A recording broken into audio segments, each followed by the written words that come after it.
This is the island, and it's only a few months old. We have annuals like larkspur, alyssum, and this is perennial, I guess, feverfew. Trying to capture that big bumblebee traveling.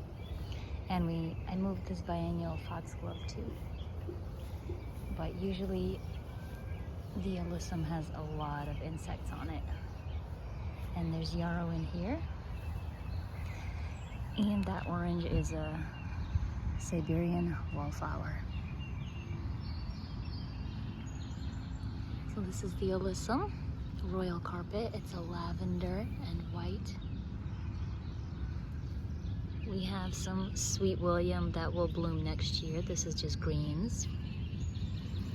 I'm not sure what this is, but we'll just keep it there. And if we don't like it, we'll transplant it and see if it's a good transplanter, because some plants like sunflowers and zinnias when they're older don't like to be transplanted, but most are okay. This is catnip nepeta that I propagated. It was one little sprig like this, and now it bushed out in just a month, I would say. Highly recommend. We have a sunflower here, dwarf sunflower. It's gonna take up about 2 feet. That, I am not sure what that is, but I let it grow. Then we have purple opal basil, and I highly recommend having herbs in your garden just because of the smell, and they also produce flowers. Oh, if we're on this end, you can see all the little tiny bees on the alyssum.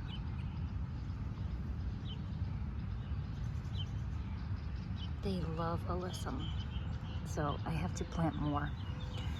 So this island, I do like that it has annuals in it, because if I don't like some of the annuals, I can do something different next time. But also, if I do like them, I do have to keep replacing them. But I love sowing seeds, so it's really not that big of a problem. So since the biennials were moved here, they're looking kind of bigger. And I wasn't sure of how everything would look together. I just placed plants everywhere to fill this in, because this island, I just put the border in over winter. I actually finished in April. That's how long it took me. But that's okay. Then I have 3 native birch here. Copper birch tree. And they didn't start growing from the leaves. They started growing from the bottom.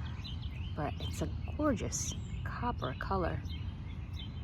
Then we have Johnny Jump Ups, very easy to seed. And I see there's some other seeds here. This was another sprig of catmint that I planted, and it grew in just a month. The bees love this as well. This is yarrow. It's pretty new because you can see it's short. Its second year it'll get taller, and its third year it'll get even taller and just be beautiful. So all these things, some of these things are perennials, but they're movable. So if I don't like a spot, I'll just move it. There is some grass here and some other things that I'm just letting grow because I have nothing else to plant in its place, and I don't want bare ground. My goal is to cover the ground, make sure nothing's looking bare, which brings in little bees, insects, and everything, life, and which makes people happy, makes them brighter. There's actually 2 little guys sitting on that salvia. Then I also have a native summer sweet. It's branching out at the bottom. I have chocolate bone set, or eupatorium, which I propagated yesterday because I learned that it branches just like a dahlia or a salvia. And you could see here an example, it's starting to branch. So you could take each node as its own plant. So every node I planted in the ground. See, this one I cut too. This one only has one side growth, which is totally fine, but it's already going to bloom soon. I have Ice Follies daffodils here that I planted late, and they bloomed really late, so they're just finishing, but I wanted this to be a white border, white, lavender, and I think I'm gonna add some yellow because just to make it contrast and look beautiful. So I'm loving the way the Royal Carpet Alyssum is looking with the Johnny Jump Ups.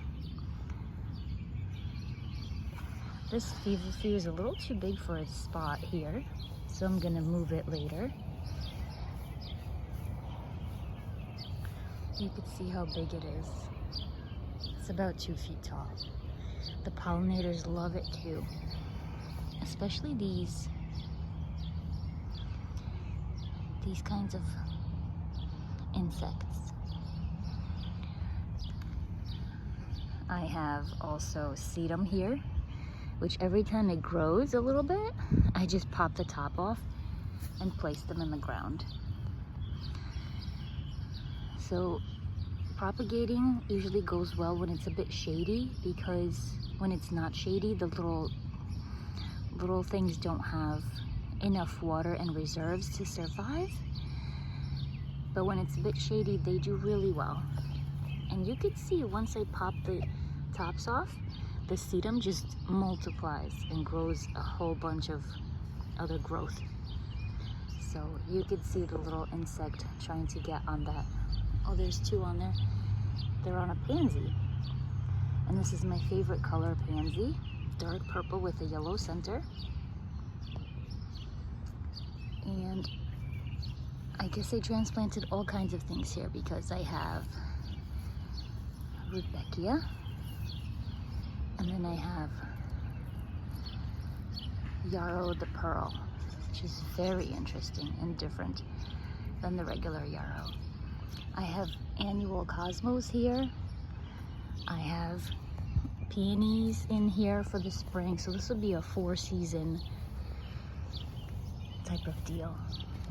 I do want to show you insects interacting with the plants. Let's look at all these little guys on this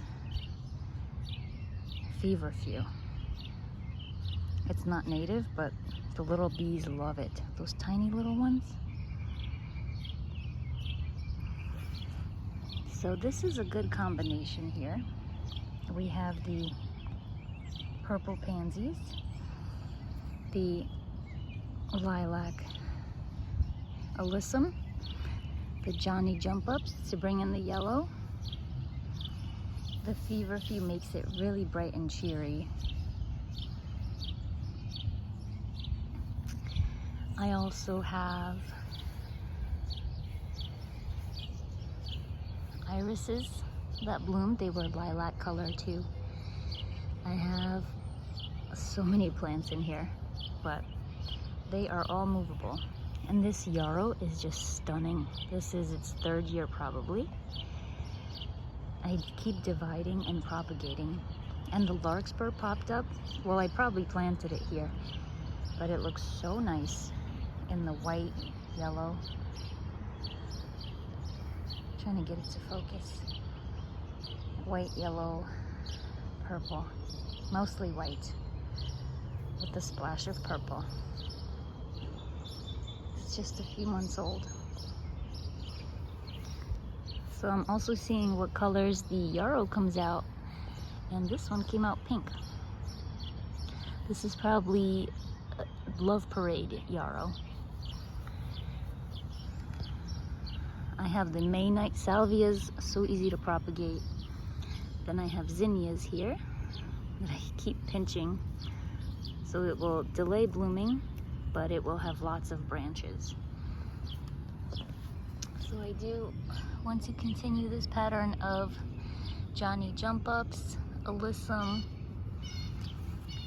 and this dark pansy, my favorite.